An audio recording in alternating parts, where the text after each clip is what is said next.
আজকে এত জোরে বৃষ্টি হচ্ছে, বৃষ্টির থেকে ঝড়টাই বোধহয় বেশি, নাকি দুটোই সমান তালেই হচ্ছে।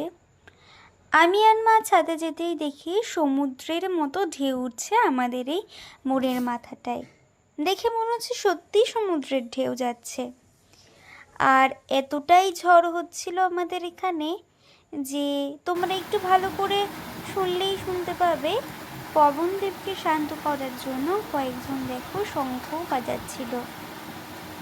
তার মধ্যে দেখো আমাদের নান্টুর মা আমাদের ঘরে চলে এসেছে এই বৃষ্টির মধ্যে। তারপরে ওকে আমরা আমাদের পিছনের ওদের ঘরটাতে দিয়ে দিলাম, কারণ ওর শরীরটা ঠিক ভালো নেই। তারপরে মা ওর জন্য খাবার নিয়ে যেতেই দেখলো ঘরের কি অবস্থা করেছে ও। খাবার খাবেই না, ও রাগ দেখাচ্ছে। এই ঝড় বৃষ্টির মধ্যে দরজাটা আর খোলা রাখলাম না, বাইরে থেকেই দিয়ে দিয়েছি। তাহলে শুভরাত্রি।